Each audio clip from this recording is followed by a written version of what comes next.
You may not know the name, but there was a time in the 1960s when the singer-songwriter Craig Smith was headed to superstardom. Then, as quickly as his career had taken off, he disappeared. And where he went and what he claimed subsequently shocked all who knew him. Let's follow the trail here on Things Visible and Invisible.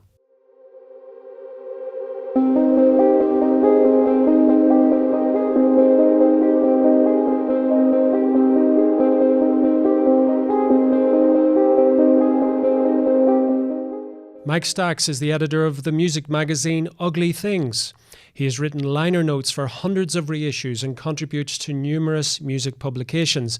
He has also co-authored a number of books and is the author of Swim Through the Darkness, My Search for Craig Smith, and The Mystery of Maitreya. And he joins me down the line from his home in California. Mike, welcome to Things Visible and Invisible. Happy to be here. Thanks for having me. Mike, this is a very, very intriguing tale. It's a very sad tale as well. But my first question is, how did you come across Craig Smith? That's really at the heart of why I went on this journey to find out about this completely unknown singer and songwriter. I publish a music magazine called Ugly Things, as you mentioned. So what I'm doing is trying to tell the story of all these musicians, mostly from the 1960s, also the 1970s, whose stories have never been told before, whose music is quite unknown. So I'm always digging for obscure music that's good, and I came across this amazing double album called Apache-Inca, and it was credited to Maitreya. And the artwork was really intriguing, very homemade, very amateurish, all these mystical symbols, sort of schizophrenic sleeve notes that didn't make a lot of sense, with all these references to the person that made the record was the new Messiah. So I thought, well, this is intriguing, but I expected the music to be sort of incoherent, strange, like the packaging of the record. So I put on the record, and I was just blown away by the quality of the songwriting, the musicianship, and the voice of Maitreya. It was obviously somebody who had enormous gifts as a songwriter and a singer, and the music was just magical. It really I couldn't believe how good it was, and how why did nobody hear this music? It sounded as good as stuff you would hear on the radio back then. So I had to find out what the story was behind this music. And that set me on the journey to find out who was Maitreya. Unfortunately, on the liner notes, it did mention that his name was Craig Smith and gave his date of birth. So that was a starting point, even though Smith being the most common last name in the English language, it wasn't an easy trail to follow. But it took me years and years to piece it all together to find out how this talented singer and songwriter became this strange, sort of deluded, messianic figure. And it was just a very strange and tragic story. Well, we're going to get into all that, and it is a strange story, and also a tragic story as well, Mike. And also, I think you'd spent 15 years researching this. You were sort of a sleuth, a modern sleuth, a musical sleuth, after doing the detective work on the life of Craig Smith. So most people watching this, including myself, before I was doing this interview, had never heard of Craig Smith, which I'm sure is a common reaction that you get. So let's begin at the beginning. You say there was a date of birth in the liner notes. When was he born? Where was he born? And where did he come from? Well, it gave his birth date on the liner notes, April 25th, 1945. So that gave me something to search with as well. He was from California. He lived in Studio City, which is sort of the valley of, east of Los Angeles proper. And it's sort of a community with a lot of people that work in the entertainment industry. He went to school with people like Tom Selleck, Mickey Dolenz of the Monkees. These were all people that were sort of his classmates in high school. That was quite common, though, because Los Angeles was filled with people that were aspiring musicians and actors. So, what I found out was he was very popular and good student at this Grant High School. And he was a good gymnast, and he started making music. This was the early 1960s, and what was happening in America then was a folk music boom. Kids were picking up acoustic guitars and banjos and basses and singing folk songs because they were very easy to learn. And Craig got caught up in that whole thing. This was sort of pre-Beatles. Bob Dylan was around, but also it was things like the Kingston Trio. Really popular music at that time, sort of 1962, 1963, going into 1964. And Craig started writing his own songs, and he started going to what they called hootenannies, which was basically open mic nights for folk singers. And he went to one of the Troubadour, where he was spotted by somebody who was putting together a folk group to go on the Andy Williams television show. Now, Andy Williams at that point was one of the most popular singers and entertainers in America. This was 1963. And they wanted to put together this sort of 10-piece folk group, young, smiling, healthy American men and women singing folk songs on the show and sometimes backing up Andy while he sang his songs. So right out of high school, he was on TV. He was cast on the Andy Williams show, and he would be on the Andy Williams show for the next 2 years or so. Appearing in the cast, he would appear in comedy sketches. The camera liked him. The producers liked him. He had a charismatic presence. He had a big smile. He was just sort of this wholesome, funny, talented young guy. 18, 19 years old, good looking. But also he had aspirations to be a proper songwriter. He knew this was kind of corny, showbiz stuff that wasn't really who he was. He was a lot smarter than that. But he started writing songs, and one of the first songs he wrote was a Christmas song called Christmas Holiday.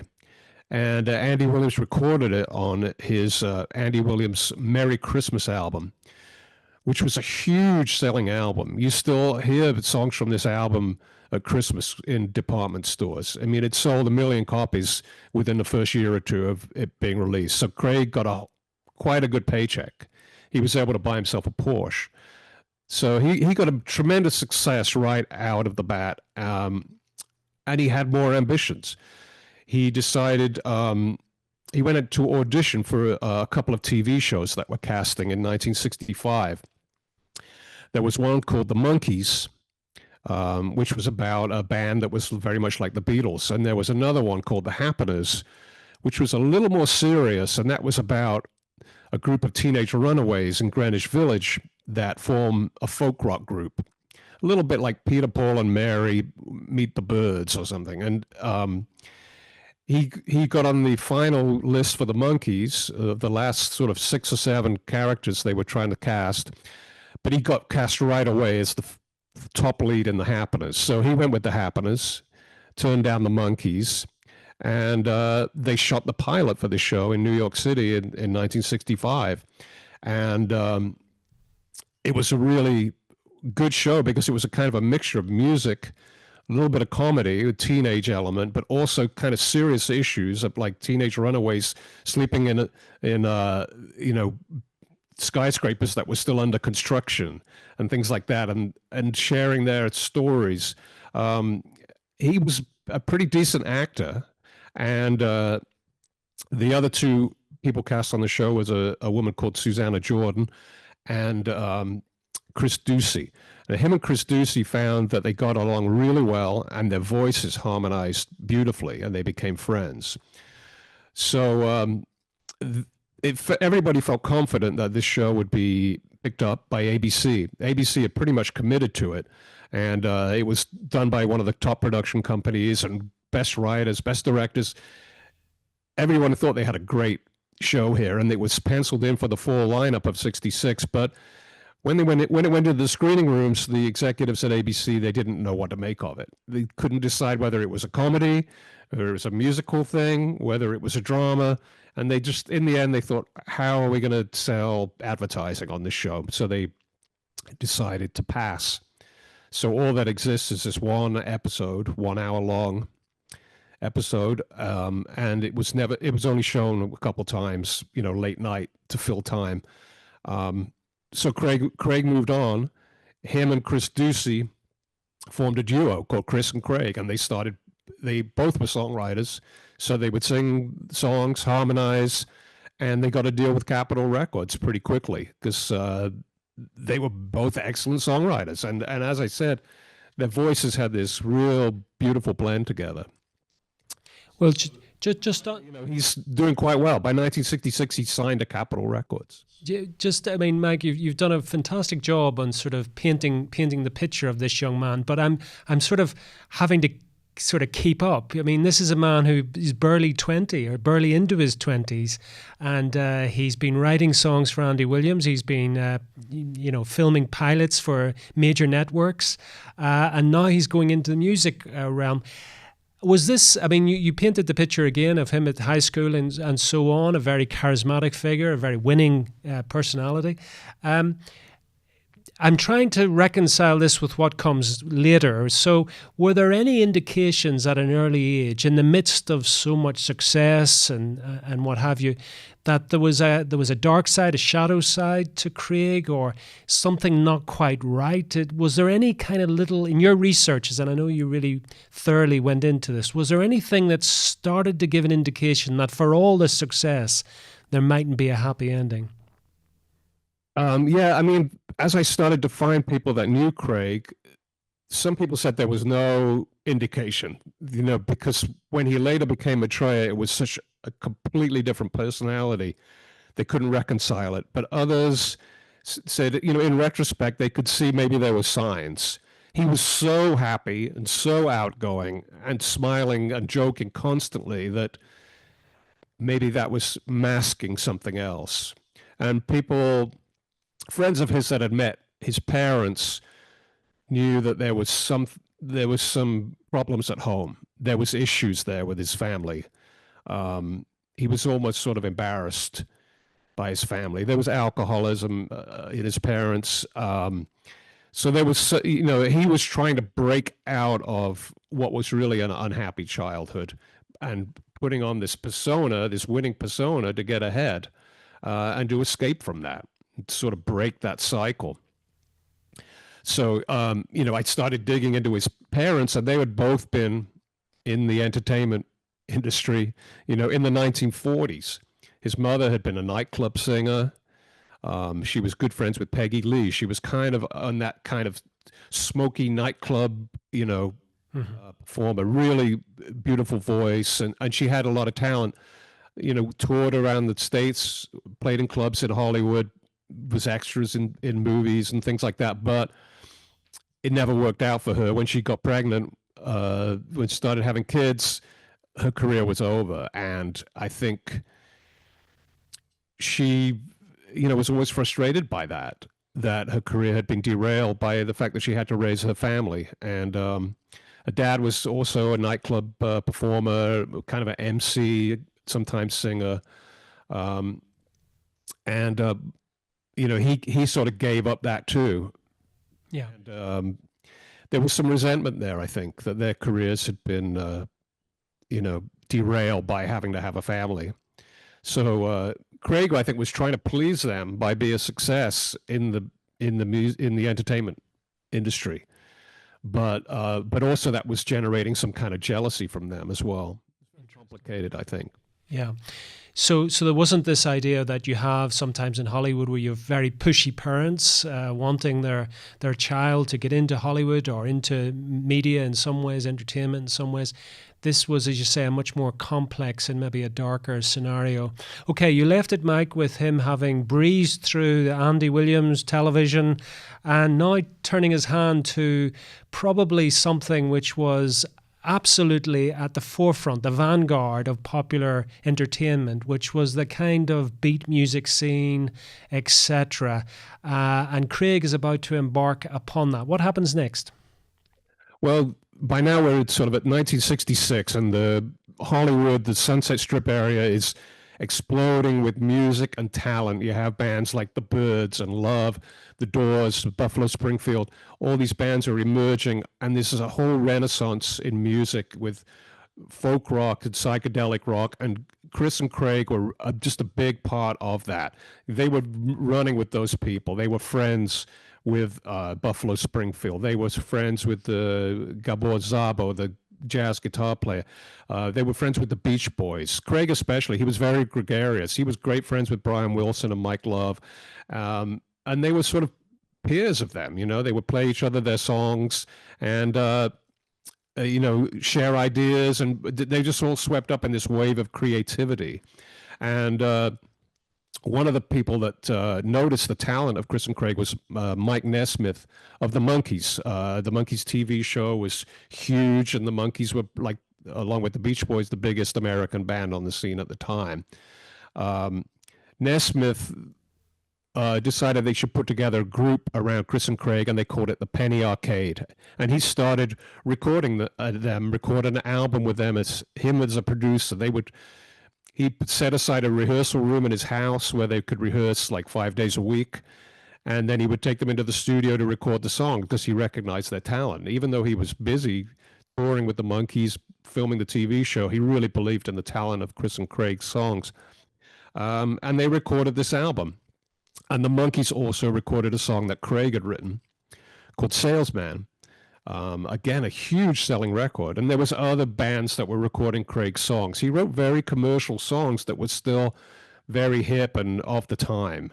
And the Penny Arcade stuff they recorded is fantastic. But they couldn't find a record label to release it. And I think Craig started losing faith and, confidence in that working out for him, and he became concerned with other things.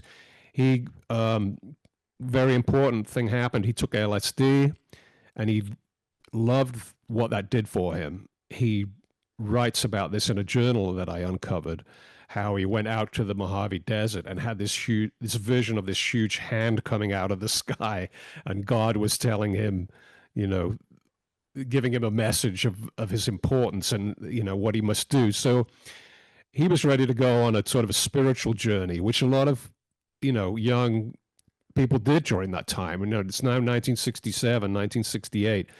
The Beatles were sitting at the feet of the Maharishi.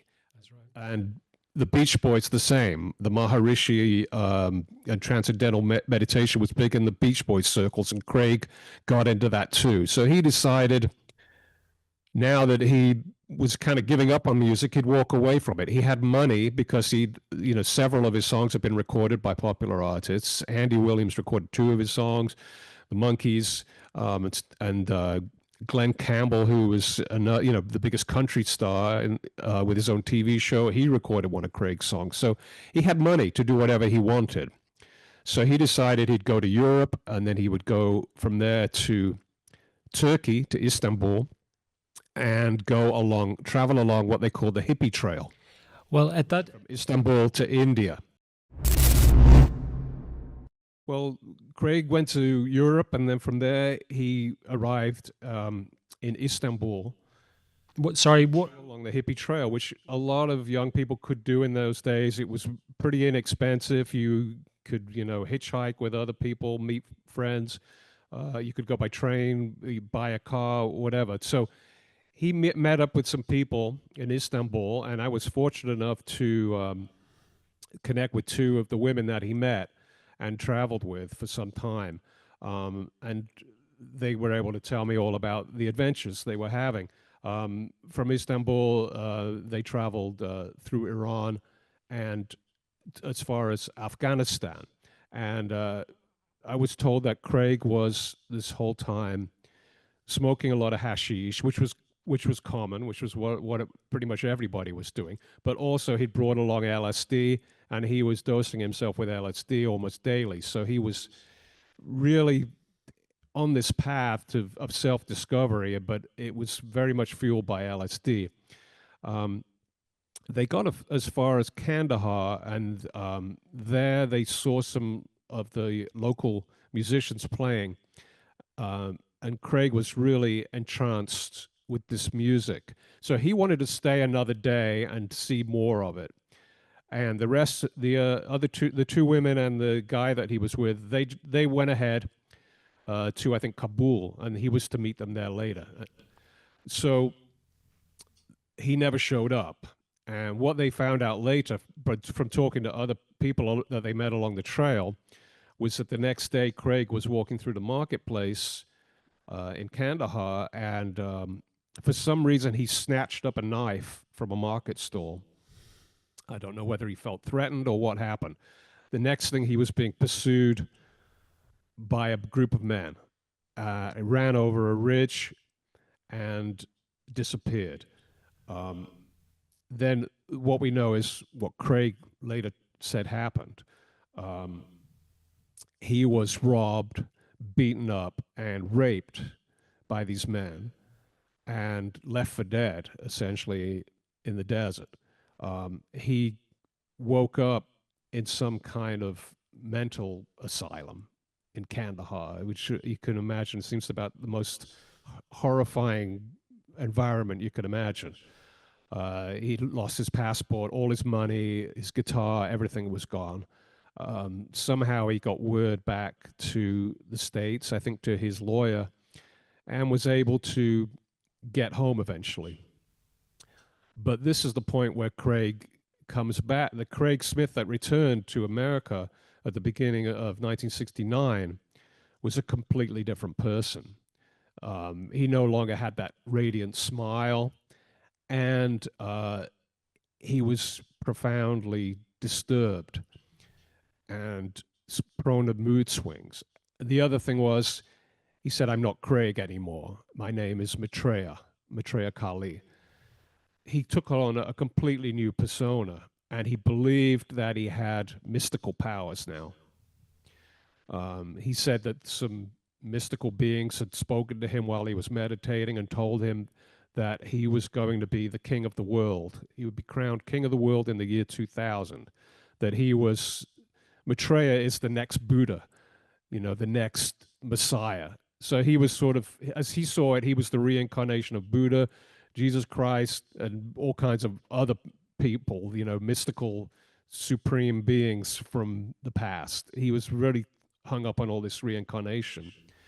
And his friends just said, now to be around him was so strange because something would happen and he would, for example, a friend of, they were laying in the backyard and the wind blew through the leaves. And Craig said, "I did that." And if people bent down near him, to pick up something, he thought they were bowing to him.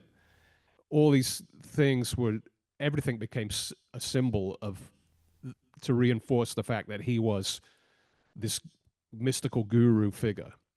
And it just became really disturbing for his friends. And naturally, they started pushing him away. They didn't want to be around him anymore because he would, suddenly become very dark and start mumbling about knives and death and, things like that. So what had happened to him when he was attacked in Kandahar had just had a profound effect. Yeah. Sort of it obviously triggered some kind of schizophrenia in him. And he had that for the rest of his life. He was never the same again. And in your researches, Mike, was there any attempt to see him rather than somebody who was just coming out with outlandish ideas, but somebody who was going through some sort of psychiatric episode? Were there any attempts from family or friends to get him some sort of professional help at this point? Yeah, there was some attempt to that because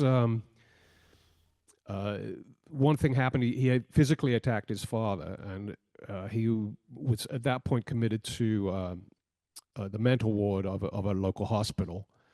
and that happened several times. He was in and out of this mental facility for some time. But I think back then, people really didn't understand mental illness in the same kind of way, and because he was now this, sort of hippie, strange hippie character, they just, automatically characterized him as some kind of drug burnout. And which, to some extent, there was some truth in that because he was still using drugs. He was still taking LSD and things like that, and that was just making things worse. But the thing was, when he would pick up a guitar and start to play music, he would be completely normal again. He would the he was wonderful when he was playing and singing, and he could write songs when he was focused on doing something like that. And I looked into this, and that's a hallmark of schizophrenia is that music can really help focus somebody that's suffering from that, because the turmoil in the brain and all the voices, that's silenced, and they just focused on making the music. So Craig continued to write this beautiful music, some of which was on the albums that I heard.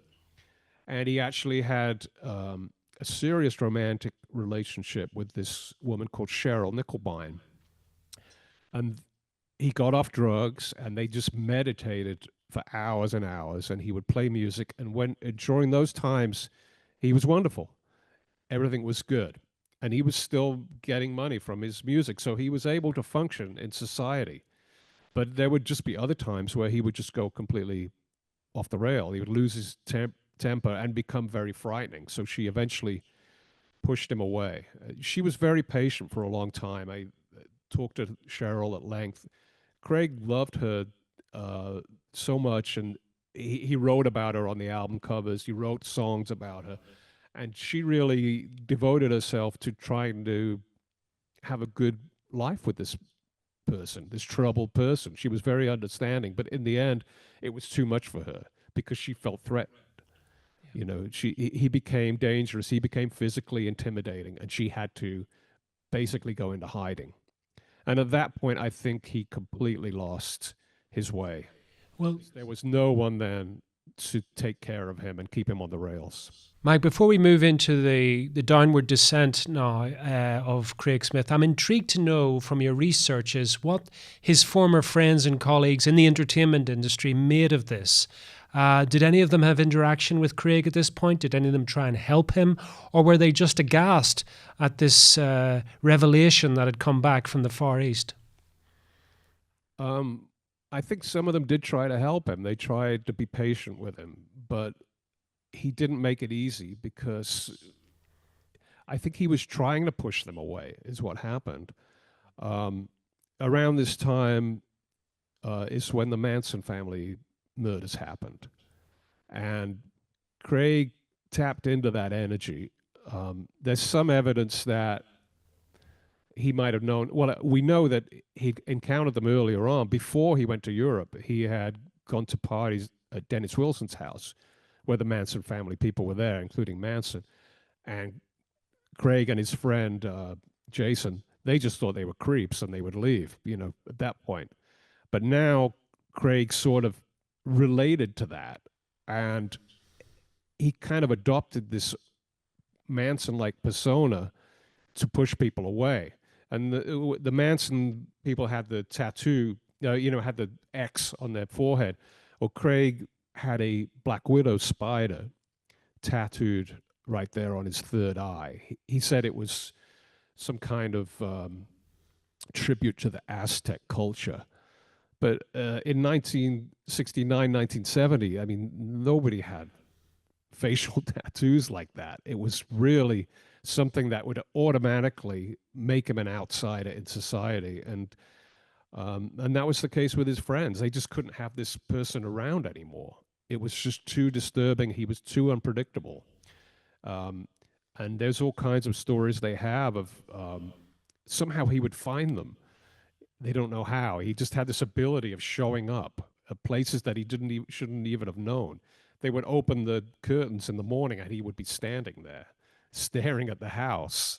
No, it was all very frightening. So they all pushed him away, really. He made some new friends, but not very many of them. Those friendships could never last for long because he was so volatile.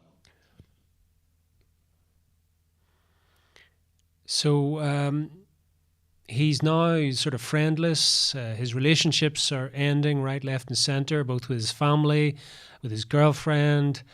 And yet, Mike, in the middle of all of this, he's starting to make some extremely impressive music. I think the first encounter you had with him musically was from this period when he was producing music like never before. How do you sort of reconcile those two elements, this kind of ability to perform at such a high level musically, and yet the rest of his life is disintegrating before his eyes? Yeah, it's hard to get a handle on that, but just seemed to be that music was the one thing that was able to focus him. Music and meditation. When he meditated, he was able to do that too. But the music, especially, and I think my sense with these Apache-Inca album was he wanted to. He knew that he was losing his mind and he was losing his friends and he was losing his foothold that he'd got in the music industry because nobody wanted to know him anymore. Um, he Andy Williams, they stopped returning his phone calls. Glenn Campbell, they didn't want this guy around. So he decided that he would put together these two albums, Apache and Inca, and it would include all the songs that he'd recorded with the Penny Arcade, the ones that Michael Nesmith produced, and all these other songs that he'd written that he considered to be his best work. And there was places back then where you could go and you could get 100 copies made of an album or 200 copies, whatever it was. We don't even know how many he got made. He did Apache, he did Inca, then he put them together in a double album, Apache Inca, and they were never available in record shops. He would sell them on the street. He would give them to friends. Um, and today, there's only like a handful of copies known to even exist, because they just got lost. They never were distributed anywhere. They never were for sale anywhere except directly from Craig. Um, and I think these were his sort of last will and testament, if you will, as well as the music. There was from his travels. He'd gone traveling during this period too. He'd gone down to South America and Central America, and he'd recorded conversations on the street and things like that. And he put snippets of that in between the songs. And there was photographs on the album of all the different places he'd been. Here he was in Peru, here he was in Argentina, here he was in Brazil. Um, so he was sort of documenting who he was, and because I think he knew that he may not have the capacity to do that anymore. He was smart enough to know that this was the end, and he wrote on the album, "I die for this album, so bless it." And I think that was it. That was his ultimate statement, was this Apache Inca double album. And sure enough, within 6 months of manufacturing this album and distributing it to his friends and passers-by or whoever, um, he had a complete breakdown. Physically attacked his mother, um, broke every piece of glass in his family house, and fled. It was arrested, put on trial for attempted murder, and it was eventually um, down to assault.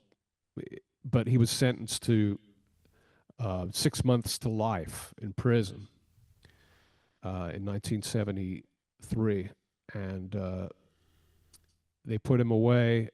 He served, I think, about 3 years. Um, his brother visited him in prison and said they just had him drugged up. He was just a zombie, which was common back then. That's how they kept the discipline in the prisons. When he was released, and basically was homeless then for the rest of his life. So by the time I came into the picture looking for him, he'd been homeless since the late 70s. And I started looking for him at the beginning of the 2000s. So over 30 years on the streets. And as I discovered, it was just the streets around Studio City in North Hollywood where he'd grown up.